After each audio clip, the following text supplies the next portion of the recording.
Gauging the characteristics of leaves. The statistical analysis is an essential tool for understanding the characteristics of biological systems.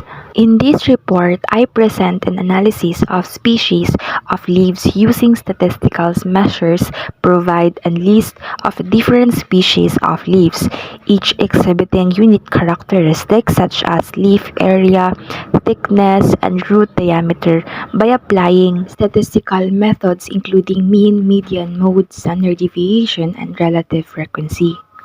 And I gain insights into the characteristics of these leaves and their distributions. The statistical measures I use provide different types of information about the dataset. For example, the mean provide a measures of central tendency, while the standard deviation provide information about the spread of the data. By analyzing these measures together, I gain more complete understanding of the distributions of the variables I measured.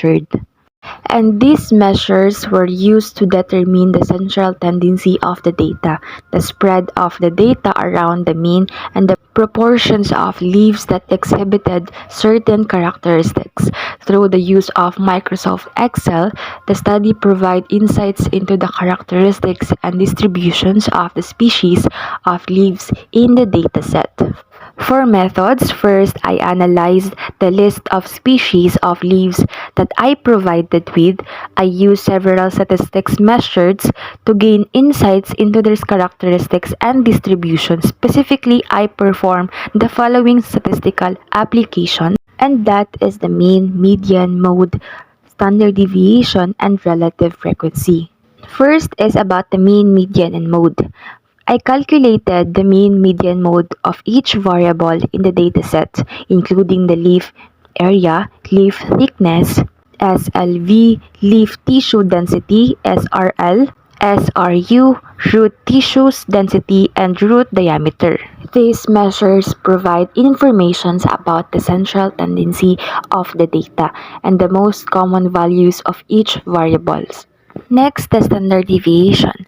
I calculated the standard deviation of each variable to determine the spread of the data around the mean. And these measures allow us to identify any outliers or unusual values that may have influenced the distributions of the data. For relative frequency, I already calculated the relative frequency of each variable to determine the proportions of leaves that exhibited certain characteristics such as a specific leaf area or a root diameter range. These measures allow us to identify any patterns or trends in the distributions of the variables across the different species of leaves. Additionally, I ensured that my methods were reproducible and transparent by documenting my steps and providing clear descriptions of the statistical measures that I already use. And here are the full results for the mean, median, mode, and standard deviations. The standard deviation provided for each set of data suggests that the values in each set are disparate. As you can see on the table, the higher standard deviation, the more spread out of data points are from the mean. In terms of variability, the sets of data vary on how dispersed their values are. The letter F has the highest standard deviation, which is 130.34, indicating a relatively high level of variability, whereas the letter E has a lowest standard deviations of 0.01, indicating a relative low level of variability. Now, based on this standard deviation, it can be concluded that the first dataset is the most variable, while the last dataset is the least variables. Therefore, it can be said that the data in the first dataset is more variable or has more variability compared to the other datasets. Overall, the provided datasets are variables as indicated by their standard deviations, which shows that their values are disparate to varying the degrees around the mean. Next is the bar graph. My bar graph is the total versus the characteristics. The graph that I created shows the relationships between the total numbers of species of leaves and the different characteristics including species of leaf area, leaf thickness, SLV, leaf tissue density, SRL, SRU, root density, and root diameters upon analysis of the graph. I observed that species of leaf area had a higher value than the other characteristics or B1. These findings suggest that species leaf area may be an important determinant of leaf characteristics in the species of leaves that I analyze. It may also indicate that species leaf area is more variable or has a larger range of values than other characteristics.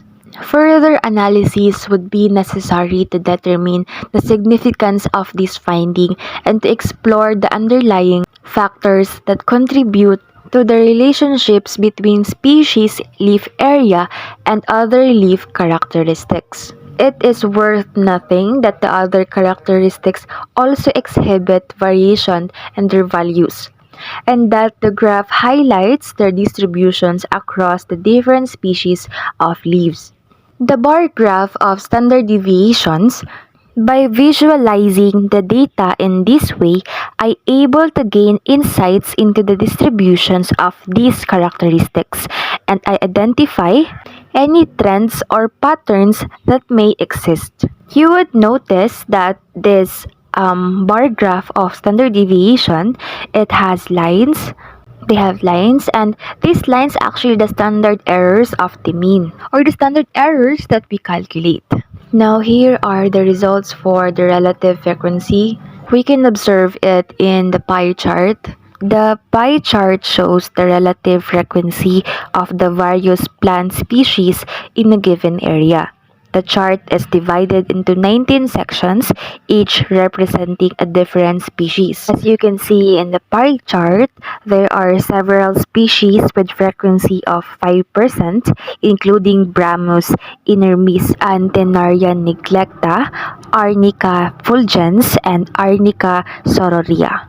And the remaining species each have frequency of 3% and 4%. Thus, the other species are less common, with many having a similar frequency.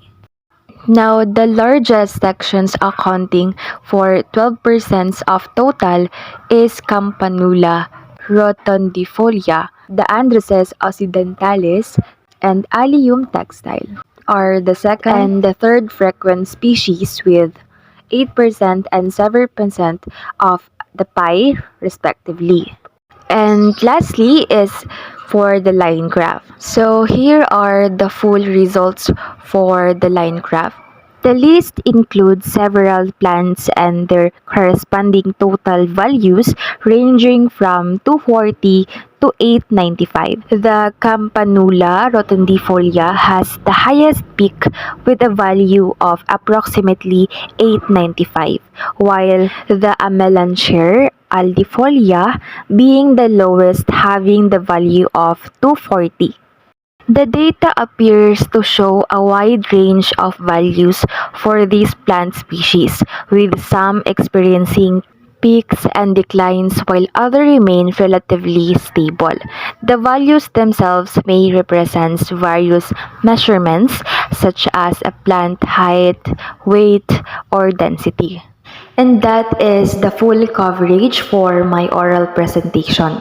My goal in this analysis was to better understand the distributions of the values that I given for each species of leaves. I already applied statistical measures to quantify these variables and to identify any patterns or trends. By using rigorous statistical methods, I able to provide a more objective and comprehensive analysis than would be possible through a qualitative observations alone. Overall, my analysis of species of leaves using statistical measures provide insights into the characteristics and distributions of these important components of biological systems. In the following sections of this report, I already discussed or describe my methods, present my results, and discuss their implications in more detailed way. And that's it. Thank you for watching.